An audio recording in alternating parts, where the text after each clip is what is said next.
Hey, everybody, and welcome to Book Chat. I'm your host, author Vivian E. Moore. I am so happy once again to be here with you. I hope that everybody is having a wonderful day. I hope you're having a wonderful weekend. It is absolutely gorgeous outside, and I hope that you've had a chance to get outside and enjoy the day, to soak up some sunshine, because it is really good for the body to be able to get out there and get that vitamin D. And I know if you're like me, and you probably can hear it in my voice, the allergy levels, the pollen levels are so high to where it just aggravates my allergies, just in triple time. So if you do go out, you may want to limit the amount of time that you are out if you are a allergy sufferer, because it's just not good for you to inhale so much pollen in a day. But I mean, when it's so pretty outside, it's sort of hard to stay indoors. It really is. So I hope that you're making the best of your weekend, and I hope that everything is going well for you. I hope that you're doing well. I know it's been, a complete week since the last time that we spoke, but I am so happy to be able to once again interact with you and just enjoy this time with you.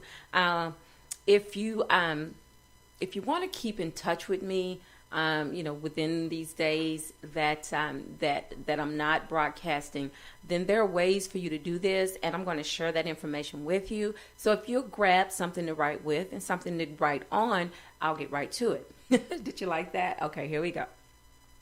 So, of course, the first one is to my Spreaker account, and that one is https www.spreaker.com/user/author Vivian E. Moore. You can also contact me on Facebook, and that is https://www.facebook.com/author Vivian E. Moore. You can also follow me on Twitter. My Twitter handle is God's Property 46, and you can follow me on Instagram as well. And this is also how I upload the topic for each week's show, and that is at https://Instagram.com/God's Property 51. You can also check out my website. I'm going to be updating that soon, and it'll be easier, less to write, I promise you that. But anyway, for now, it is https://VivianMoore.wixsite. That's WIXSITE.com/author Vivian Moore. And you can also follow my blogs. They are uploaded each and every week. If you just go to blog site, you can type in my name, and it should bring up every one that I've done for the past, almost 2 years now. But anyway, that one is https://VivianEmore.blogsite.com. You can also follow the show and listen to it either live or recorded, and that is on iHeartRadio, that podcast, and also on iTunes. So there are multiple ways to reach out to me, and also to listen to the show. If you don't catch it at 6 o'clock each Saturday when it's live, then you can most certainly listen to the recorded programs. All right, so without any further delay, let's get on to today's show. The name of today's show is Feeding Time, and the topic is how to nourish your creativity. All right, so one of the trending topics these days is nutrition. And if you want to be healthy, then they say you should become a vegan. Well, it seems as though vegetarianism isn't good enough anymore. And, they want you to remove all animal products from your diet. Well, I'm a carnivore. I'm sorry. I have to have meat in my diet. I need that source of protein.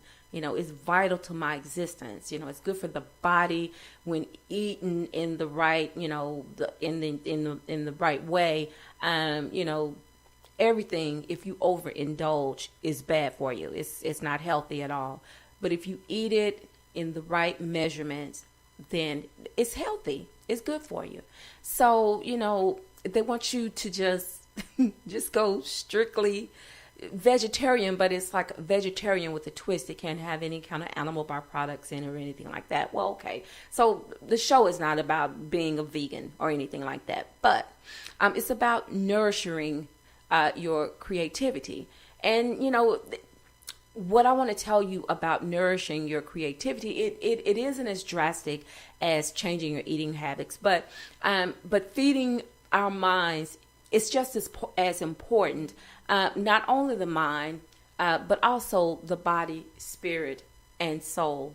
A few years back, the book Chicken Soup for the Soul that came out, and it was a bestseller. And I don't know if you ever had the opportunity to read the book or not, but I did. I read some of it. I didn't read the entire book because it was more than one. It was a series actually, but I did skim through some of the pages. And, and I basically like what I read. But anyway, it was filled with wisdom and witty anecdotes, and they were true and inspirational stories that changed people's lives without having to go vegan, but by simply making some minor adjustments. And nourishment and inspiration, they go hand in hand. One without the other it's a useless operation. And this goes equally for creativity. As a writer or an artist or wherever your creative wheel falls, without nourishment, your creative juices, they will just dry up and succumb to inactivity if it does not receive the proper amount of fuel. And nutrition for the mind is a valuable part of a creative individual's existence. And without the proper levels, they find themselves just laying like sediment, at the bottom of the slush pile, feeling burned out and uninspired. And I'm trying to eliminate that from happening in your life. And what I'd like to offer you are ways to improve upon your creative flow, to breathe life back into it by using simple techniques that will keep you at the top of your game. One way is to start thinking outside of the box. Now, every writer is searching for the next great idea, me included. My hand is raised. Well, the best way to discover this is by cultivating your talent. And most writers are multi-dimensional in how they think and assimilate information anyway, constantly educating themselves on what works and what doesn't work for them. Now, they are aware of trending topics and social issues that headlines today's news, and it's okay not to rely on your own personal perspective all the time. And I know quite a few people, and sometimes I'm guilty of it as well. I want to process and think things out on my own without any outside influence. And sometimes it's good to just step outside of yourself and let other ideas, just flow in, because, it helps you in ways that maybe you don't recognize or you can't recognize. But if you just step aside just a little bit, you'll begin to see that, sometimes other ideas helps you to just build on that. And, and then you can turn it into your own. But, the reason why I say this is because, we don't always have the right answers. And sometimes when you do see things through the minds of others, there is something to learn if you open your mind to receive it. And, from these resources alone, you can not only feed your creativity, but you can start new discussions by improvising on what's already available in the social media markets, and instantly they become current topics and new ideas for your next storyline. Reading is necessary, and it is a great way to stay current. Become a people watcher and listen to the conversations that are going on around you. You'd be surprised to discover that it's not always useless chatter, but noteworthy information to be stored and used for a later date. I've disclosed, several occasions that I am a people watcher because I do commute on public transportation. And, and I like riding the bus. I really do. I like it, which I have a shorter commute now. But when I had a longer commute, I would get on the bus And, for the most part in the morning times, a lot of people, they're not carrying on conversations. They're on their cell phones, looking at social media, texting, listening to music, or whatever it is that they do, on their cell phones, or, any kind of smartphones, or electronic devices. But, in the midst of that, you do have people who are carrying on conversations, and I listen, and, I'm not being nosy per se, but I am listening to what they say, and not so much the conversation, but I'm listening to, how they speak, how, they respond to each other, and, perhaps the topic of conversation that they're talking about, if the details aren't too personal, but surely nobody would be on public transportation airing their dirty laundry anyway. But most of the things that they talked about was just general topics. But still, I learned from that, and I watched their mannerisms. I watched all of these things that people do that sometimes we're not even aware of. And if your mind works like mine does, then I'm always watching. I watch people. And I know it sounds creepy, but it's not intended in that way. But as a creative person, you're always searching, you're always looking for for new and innovative ideas, new and innovative ways to say things, to tell a story. So basically, that's why I do it. And I like it, and I don't get to do as much of it now as I did, because I was exposed to it on a daily basis when I rode the bus, but now not so much. But anyway, you can't become relevant if you just remain stuck in your own existence. And at some point, you need to surface and become part of the world that's going on around you. Be investigative in how you gather information. Let your thoughts be productive, and and never indulge in wool gathering. And what I mean by that is, your mind is wandering, but it's not staying on anything that is being productive. It usually is something that's counterproductive, and just basically daydreaming about inane things that just don't make sense. But sometimes you do need to daydream. It's okay to daydream, but let your thoughts settle on things that can help you. And believe me, this will aid you on your creativity journey.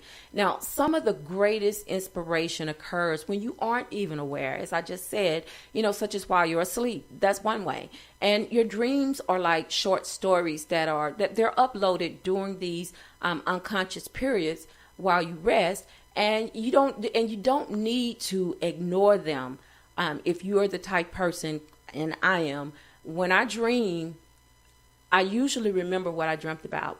And if it's something that I feel is important, I always write it down. So remember dreams do have meanings, especially to creatively wired individuals. And, these sparks of motivation are mediums for future tasks. So write them down. Meditation, and this is the last one, y'all, is another wonderful way of feeding your creativity. At times, our minds just need to be unplugged, and I'll just be honest with you. But, and set them free to wonder and to reflect on what makes us what we are. And to achieve this, you need to take time to relax, relate, and release the stress of the day. Believe me, it will make you stronger and wiser when you have a clearer understanding of your driving force. And please remember, these aren't the only ways to nourish your creativity, but it is a great start in the right direction. All right, folks, this is all I have for you today. I hope that you found something useful in the message today. I always try to keep it short and sweet, because I know that you have things to do, because I have things to do.